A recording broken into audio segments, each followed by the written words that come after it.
Hello everyone, welcome to our 80th episode of Brew Talk with Mr. Beer. My name is Robert, I will be your host once again for today's show. As always, we appreciate you guys taking the time to tune in and watch us today. Before I get started, if you want to reference our notes for this episode or any of our previous 79 episodes that we have now done, it seems like a lot, you can head on over to our website and go to our blog page, mrbeer.com/blog. There you can find all the videos that we've done, all the written notes that go along with each of those videos, as well as a ton of other great information that we post. We do weekly blog posts on there. We got a couple recipes, one for pizza dough now, one for trub bread, and we got a bunch of cool new stuff coming up as well, so make sure to check that out. So without further ado, let's dive into today's topic. So today we're kind of going to tackle another common question we get, especially for beginners. So let me paint you a picture here. You're brewing up your batch of beer. You add your yeast, and then you realize you forgot one important step that's in the instructions there.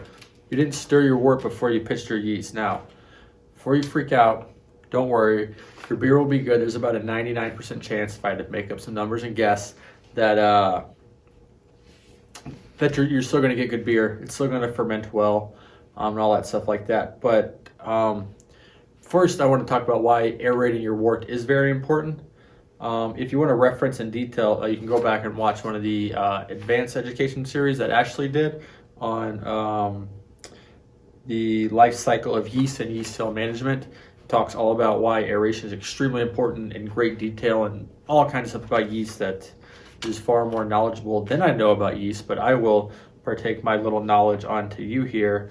So basically what can happen when you do not aerate your wort is that it can lead to an off flavor in your beer and create unwanted ester production early on. Plus your yeast can also have a slow start to the fermentation process. These are kind of two things that can go wrong, so that's kind of why we tell you to aerate it. However, sometimes those off flavors can condition out over time. So let's say if you brewed up your batch, you pitched your yeast, you forgot to stir it, now you're like, crap, I don't know what to do. Just let it brew, and most likely it's going to brew just fine without any issues at all. Those yeast are still going to eat up all those sugars and do their little jobs there. But what you want to do is when you go to bottle your beer and let it condition at room temp, for the 2 to 3 weeks. And then once you go to put one of them in the fridge, just put one in the fridge, don't put them all in the fridge. That way you can see if they might have some kind of cidery or weird off flavors in there. Then you can let the rest condition, because usually that flavor can condition out over time, which is a good thing. So that's why it's always good to try one, and then if one's good, then the rest are going to be good. So then you're good to go on there. You're good to go with all those. Now, one thing that I want to note and why I say you will most likely be okay if you did not stir your yeast is when you're brewing with our instructions, we have you put 1 gallon of water into your fermenter, you dump your wort into the fermenter, and then you top it off with more cold water. Now, you'll notice when you do that, you have a nice little layer of foam on top, and that is because as you're dumping everything in there, it's turning up and creating aeration there. So you already have some aerating that's been going on as you've been mixing everything inside your fermenter and dumping it all together. But we tell you to mix it because we want to ensure that proper aeration has taken place, because that will help your fermentation kick off strong and kick off good. That will prevent any additional off flavors from getting into your beer. And it's just another way to kind of help ensure that the brewing process goes as smoothly as possible, and that we're making sure you guys are getting the best tasting beer that you can. So that's why we include that step in there.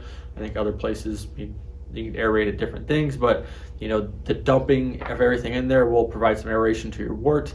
However, you want to make sure you mix it with the spoon.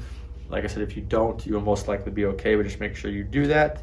That's why it's always good on brew day to slow down, have a list, follow the steps, and make sure that you're following, everything as procedure and check it off as you go, so you're not forgetting anything. So that's one of the steps that we can forget very often. I've forgotten, and I know people brewing here have forgotten it before because you just don't think of it as super important, but it can have a big impact on your beer. So that's going to wrap it up. If you guys enjoyed the video, please make sure to like it. We really appreciate that. Even better, you can comment on it, or even better than that, you can like, comment, and share the video wherever you're watching it. We post these on our Facebook page, on our Instagram page, on our YouTube page.